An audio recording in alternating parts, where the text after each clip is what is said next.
چاته چې کور نارې وهي هغه دې ځینه د زړه سرونو چرته چې ډېر محترم جمیل صاحب زمونږ صدر صاحب وي چرته چې جلبل صاحب وي چرته چې داغ صاحب وي چرته چې نجیم صاحب وي او چرته چې سنگر صاحب وي دا خو لا ماسخوتن دی د سهار د بانګه پورې به دلته زه ناست یم او بانګ به ویم او بیا به ځو یوه خبره دویمه خبره دا ده وایي چې زمونږ یو ملګری وایي واورې ورېږي منجمد نه شومه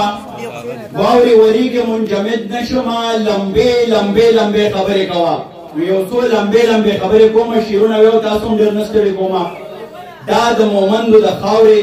څنګه چې زمونږ ډېر محترم نجیم صاحب ووایي تاسو پښتونپاله یئ شعر شناسه یئ ادبپاله یئ چې د دغه نیمې شپې صرف او صرف د شعر مینې کېنولې یئ موږ نه دلته غوړي ورکوو نه پیسې ورکوو دا ستاسو پښتون ذوق دی او دا د دې خاورې نه زیږېدلي افکار دي چې په تاسو باندې خلګي زه به تاسو سره شعرونه شریکوم او دغه آخري خبره درته بیا کوم چې چېرته چې داسې غونډې کېږي چېرته چې ادبي ریاضتونه کېږي هغلته جنګ نه وي هغلته ټوپک نه وي جاوید شاه درمان صاحب څه ډېر ښه ویلي دي چې د دې جنګونو نه د تېر عمر حساب اخلمه ما سره کور کې یو ټوپک دی پې رباب اخلمه موږ به اوس د پښتنو ژوند په رباب او په سندره باندې آبادو ډېر ښکلي کاکاګان ځوانان ناست دي د غندل کاکا یو بچی هم ناسته وه زه ډېر خوشحاله شوم چې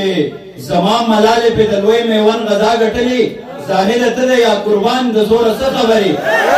ملالې هم ناستې وې شعرونو له راځمه او سنګر صاحب یو غوښتنه په دې ناسته کې کړې ده نو سنګر صاحب راته سنګر نیولی دی هغه هم پوره کومه مونږه په جنګ کې هم د مینې پلویان پاتې یو مونږه په جنګ کې هم د مینې پلویان پاتې یو مونږه په هر وخت کې پاخه باچا خانیان پاتې یو مونږه په جنګ کې هم د مینې پلویان پاتې یو مونږه په هر وخت کې پاخه باچا خانیان پاتې یو زمونږ د ملک بنیاد اوله کلمه درونو مونږه د سر نه واله خو پورې مولیان پاتې یو او زه ستا د زلفو پیچو خم به خامخا پیژنم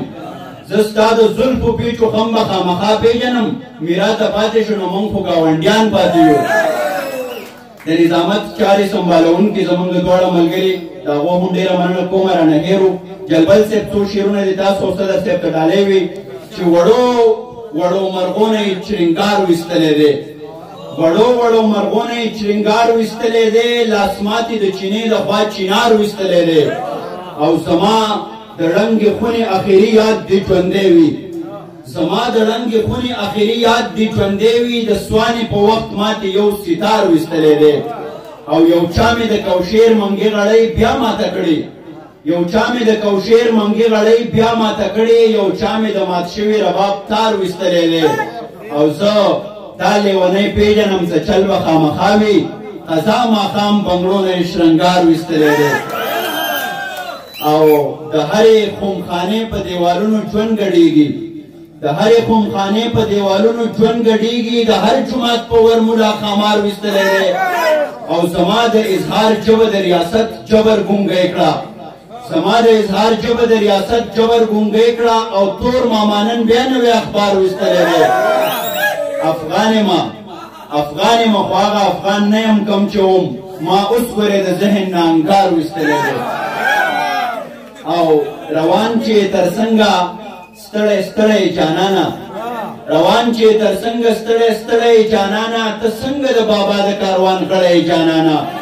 او په سپینو خپو د سپین پانځیب شرنګا چې راویښ نه کړې خفه نه شي خو ته لکه چې مړی جانانه او کابله نو ته ښکلی د سرو سپینو نه ډکې کابله نو ته ښکلی د سرو سپینو نه ډکې دا ځکه وار په وار د خلکو وړی جانانه او افغانه دا منم چې ته زما د زړه افسرې افغانه دا منم چې ته زما د زړه افسرې خو ته هم ګریبې له ما نیمګړی جانانه